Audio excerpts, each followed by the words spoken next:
How's it going, everyone? Welcome to Shifting Lanes. My name is Hanson. Thank you so much for tuning in, and welcome to another episode of Before You Buy. This is a segment where I like to talk about the car's features I like and dislike and what it's like to drive. Let's get right to it. I'm sitting in the 2020 Ram 1500 EcoDiesel. And all new for 2020, you get three engine options when you're shopping for the Ram 1500. You have the 3.6-liter Pentastar V6, the 5.7-liter Hemi V8 with e-torque, that's their mild hybrid system, and now you also have the third-generation 3-liter V6 EcoDiesel available for the Ram 1500. This Ram 1500 limited crew cab 4x4 dials in at $68,980. Of course, this comes with a 3-liter V6 turbo diesel engine, which is a $5,000 upgrade. This is the third generation diesel engine, so this one's making 260 horsepower and 480 pound-feet of torque. This also gives you a 12,560 pound towing capacity. Mind you, that's not the maximum that you can get out of the Ram 1500. If you want to get the maximum, you have to get the 5.7 liter V8 gasoline engine, which gives you 12,750 pound towing capacity. This being the third generation diesel engine, this has about 70 to 80% new engine components compared to the second generation.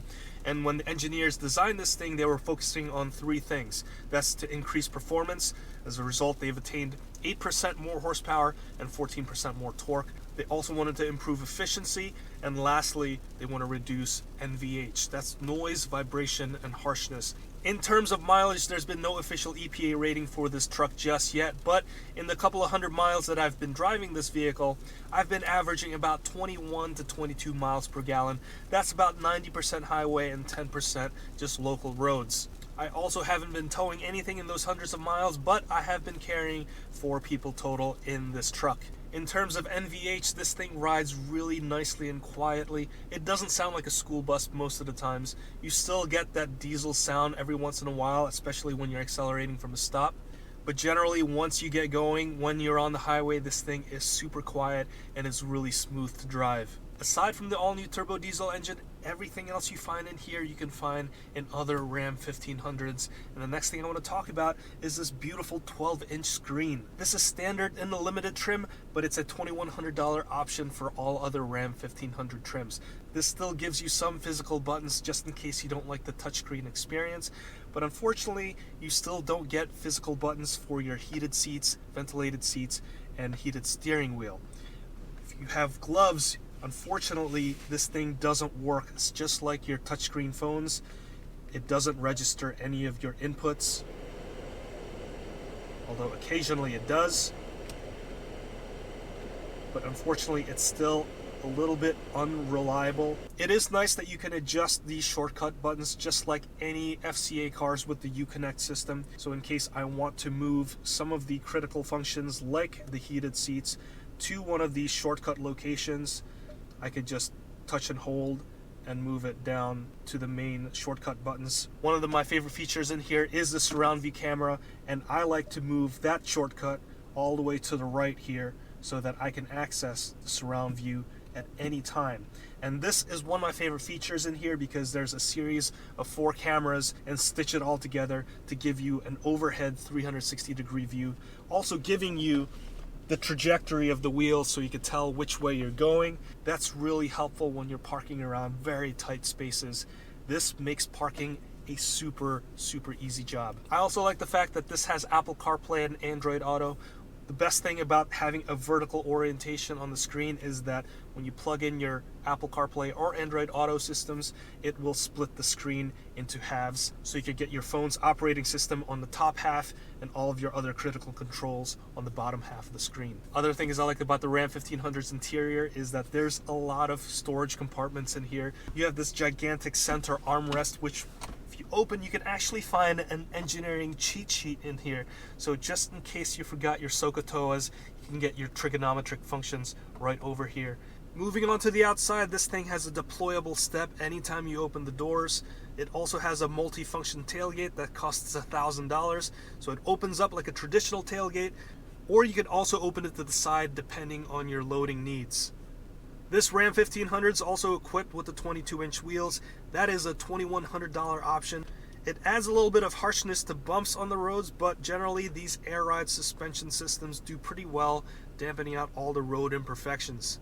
So what is it like to drive the Ram 1500 EcoDiesel? Well, the first thing I notice is that the acceleration is diesel truck-like. It's a little bit on the slower side. If you care more about straight line performance, then you should get the 5.7 liter Hemi V8, because that's actually $3,000 cheaper. But if you plan on doing a lot of towing, you know, if you go towing on a weekendly or a daily basis, then this is the perfect truck for you, because this has a really high towing capacity and this has really good gas mileage. The other thing I noticed while driving this truck is also how quiet it is.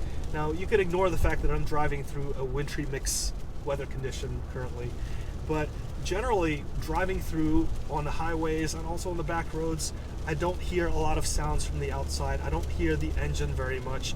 It's very quiet. It's a really nice place to live in. And considering that a lot of people will probably be buying this truck for their work truck, this is also an excellent place to work in. There's a lot of stable surfaces in here to lay your laptop down so that you can work on your computer while you're sitting around at the job site.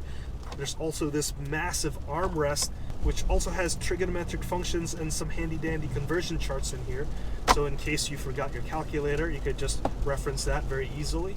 One of the things that's really growing on me is this transmission dial that's located right by your right knee. So you no longer have the traditional shifter that's on the center console or the shifter stalk by the steering column. Instead, you have this handy dandy dial that's a little bit too close to the volume knob for my tastes.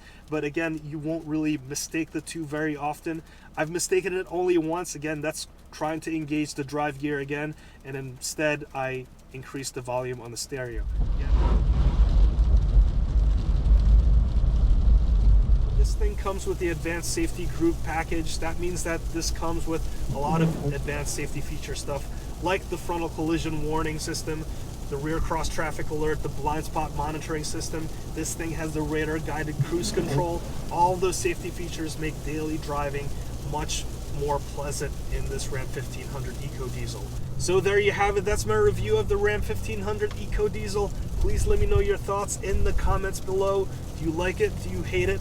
Please let me know. If you learned something from this video, please consider hitting that like button, hitting that subscribe, and also hitting that notification bell so you can get notified anytime we make a new review video or anytime we make an update to our project cars. I'm going to wrap it up right here because the weather is really nasty right now. I want to thank you so much for joining me and watching all the way till the end. This is the 2020 Ram 1500 all new EcoDiesel. My name is Hanson, and I will see you next time.